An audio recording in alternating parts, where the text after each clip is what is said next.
This video is going to teach you the basics of ghost hunting. In this instructional video for my Comm 201 class, I will be showing you step by step on how to go about doing a paranormal investigation and the evidence from 3 different locations. Some of the items that you will need to bring are a flashlight, an EMF detector to find the difference in electromagnetic fields, a voice recorder to capture electronic voice phenomenon, or EVP, a camera, extra batteries, a digital thermometer to find cold spots, which may mean there's an entity present. You need to assemble a team. For the investigation, my team consisted of James and Timmy. For the second investigation, the members of the team were Sarah, Cameron, Megan, James, and myself. Step 1. The first step is to find a location that is supposedly haunted. An old building, a cemetery, basically any place that is assumed to be haunted.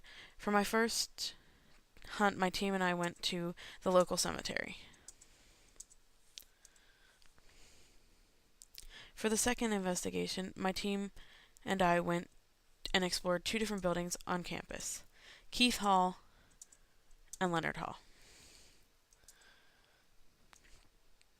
Next, before starting the investigation, you need to identify yourself with the area, plan out what you're going to do, and get your equipment ready. The equipment we had for the first night included a night vision camera, a digital thermometer, a voice recorder, and a Ouija board. The equipment we had for the second night included the night vision camera, 2 digital cameras, 2 voice recorders, a motion detector, a K2 meter, and a digital thermometer. Now you are ready to begin. You can start filming and recording. It also wouldn't hurt to snap a few pictures along the way.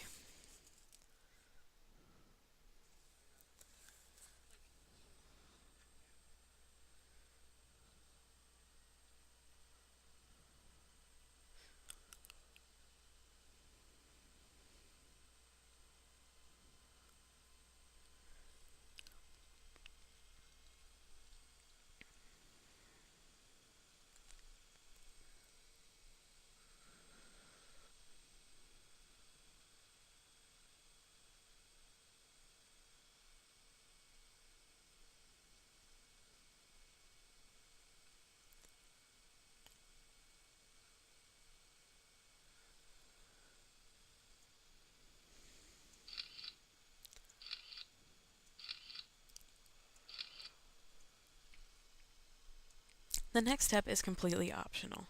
You may choose to use a Ouija board.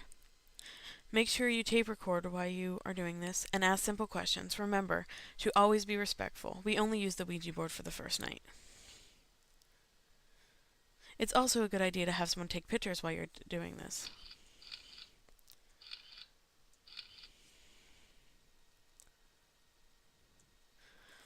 The final step is to review the evidence.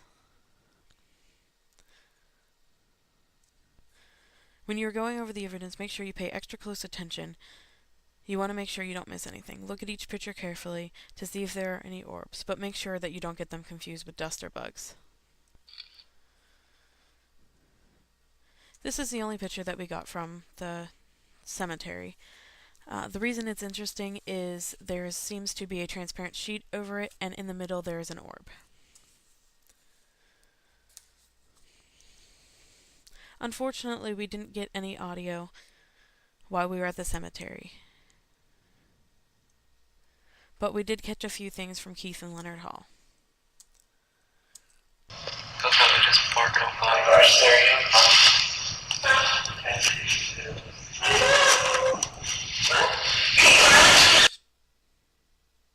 At this point in the night, we are on the first floor of Keith. We were just talking, and you can hear a voice in the background either saying hello or I know. This is not one of the investigators. We did not hear this with our own ears. Oh my god, you're over tonight. When you said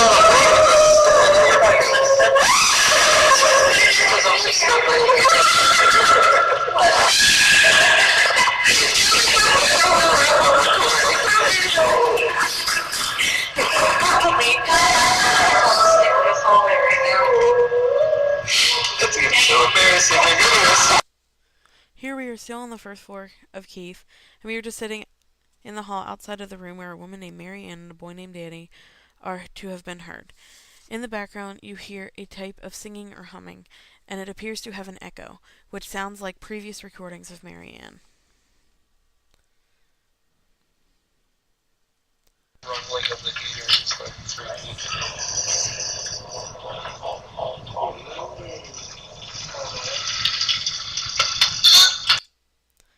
At this point in the night, we are in the most haunted room in Leonard. We were sitting and talking, and you hear a dark laugh after James says something. Nobody was talking. It was silent, and we didn't hear this with our own ears.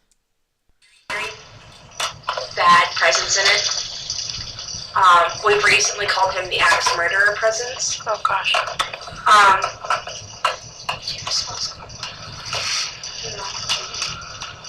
Very, very nasty. I'm actually really uncomfortable talking about him right now. Still in the same room, you will hear Sarah describing the dark energy of whatever is in the building. And right after she says very nasty, you'll hear something whisper.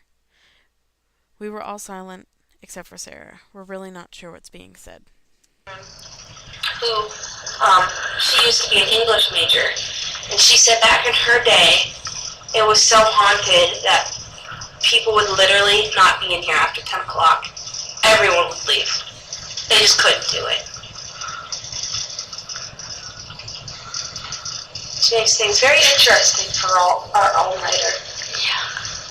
I call. We are still in the same room, and we are talking about our next investigation. Sarah mentions that it should be very interesting. And you'll hear a whisper, yeah. Sorry.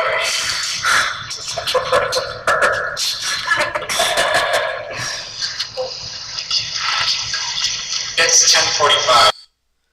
Now we are in the hallway outside the room we were just in. Cameron makes a sound and apologizes, and you hear a whisper, we can't explain.